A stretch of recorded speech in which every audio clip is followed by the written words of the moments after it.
Our trip began in Las Vegas, where we flew in. We spent the night, and then we drove on to the Hoover Dam. From the Hoover Dam, we drove on to the Grand Canyon.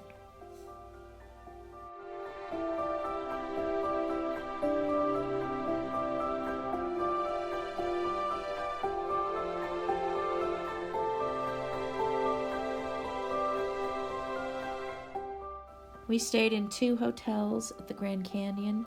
One was the Kachina Lodge, and the other was the Thunderbird Inn. Both had views of the Grand Canyon. We're about 15-20 feet from the actual rim on these hotels.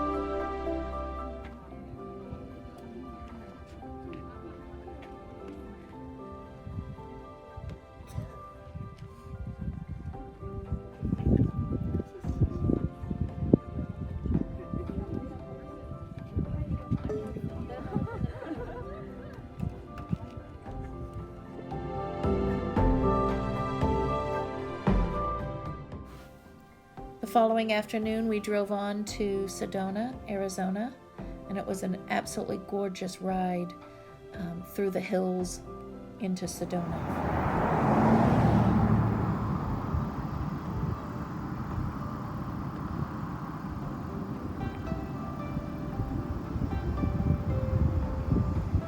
In a quarter mile at the traffic circle, continue straight to stay on Arizona 179 South.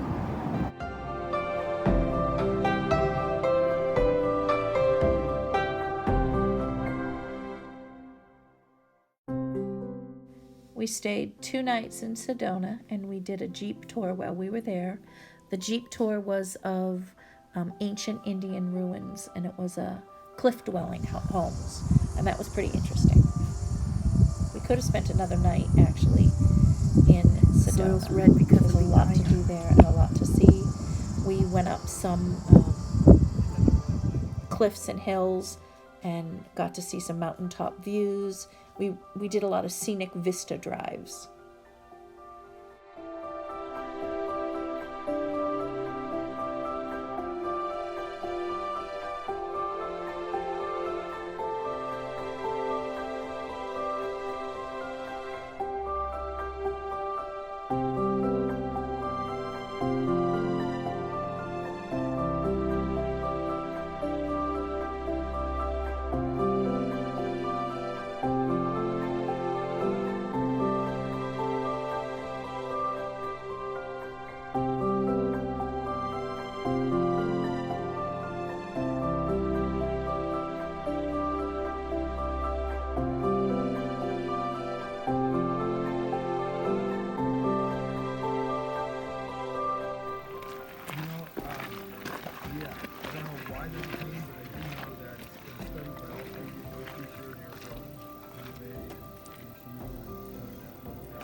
guess there's one way up, one way down?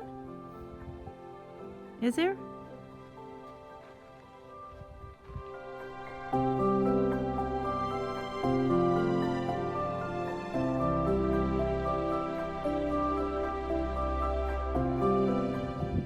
I'm on top of that cliff now, and here's some more of them that are close up to us, and it's just amazing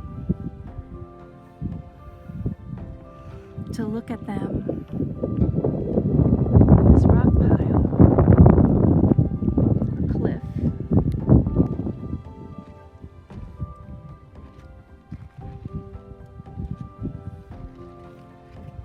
Over here.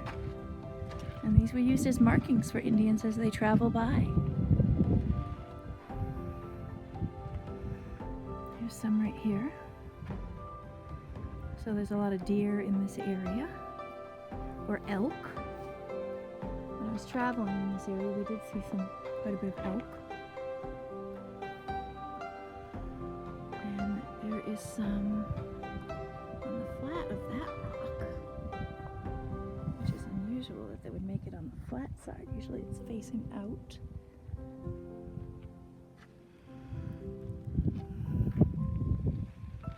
So this could be seen from a distance.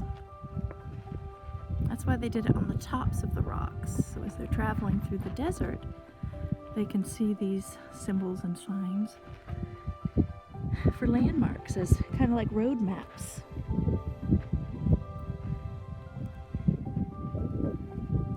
Telling where there's water, where there is food. It's like, yeah, or the village where they live.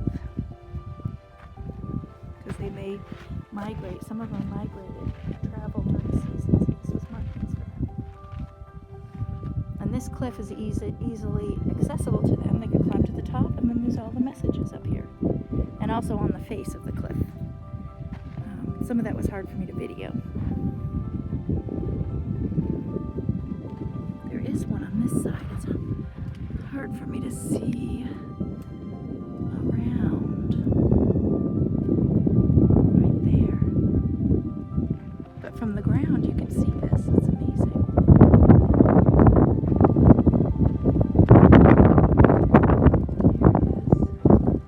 is. Quite a bit of deer here. And then you can see this, that squiggly line could be representing a river.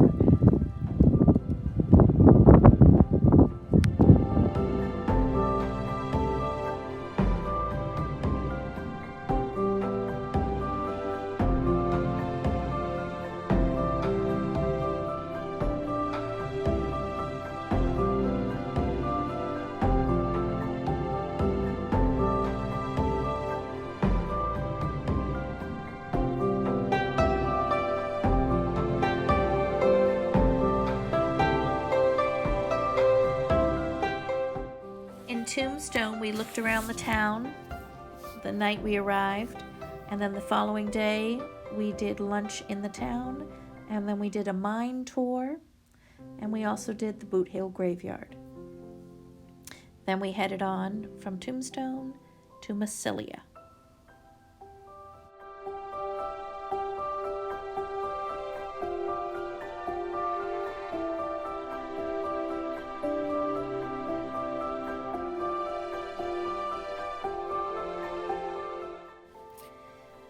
In the morning, we toured the town, which took about an hour to walk around. We did it before the shops opened, and we were able to read all the signs and just have a nice, peaceful time exploring the city, or the little old town. And then we headed on to White City. We did want to get an early start because it was quite a bit of a drive to New Mexico.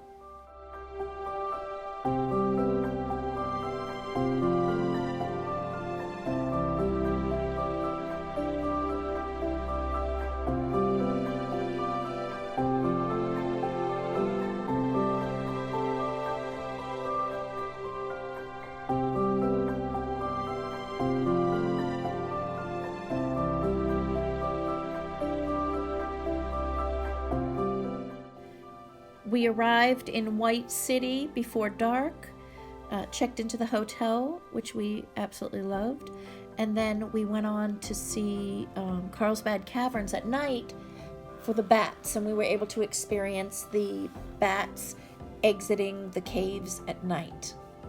And then the following day we did the tour inside, and we did a King's tour and a big room tour, and we also did a natural walk-in tour, or actually we didn't need the tour for that, and we spent 2 full nights in White's City.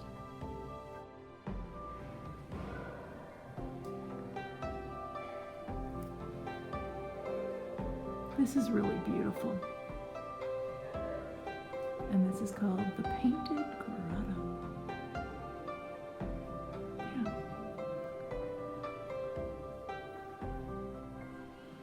It looks like it's about 8 to 10 feet tall, what you're seeing here.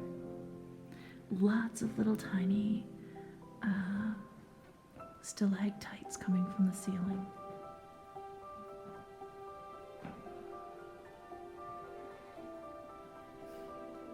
Here's some things in front of us right here. Let's see if I can get that. I don't want to photograph.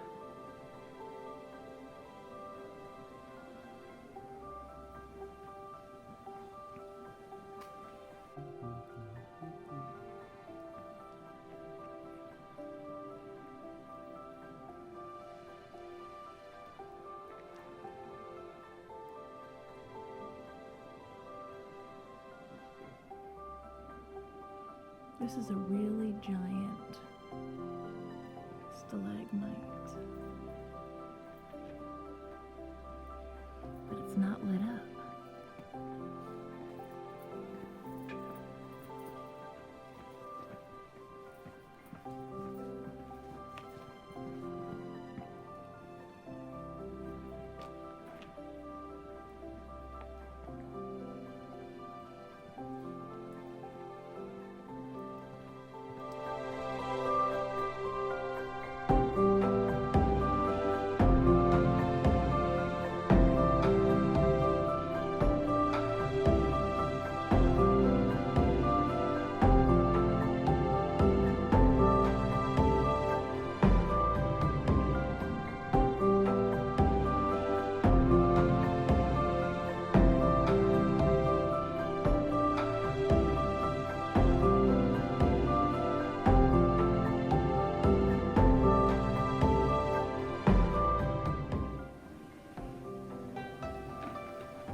From Carlsbad Caverns, we were flying out the next day, so we went to El Paso and we stayed at a hotel right near the airport, which was really pretty. I love the floor here and the granite countertops. And we flew out of El Paso in the morning.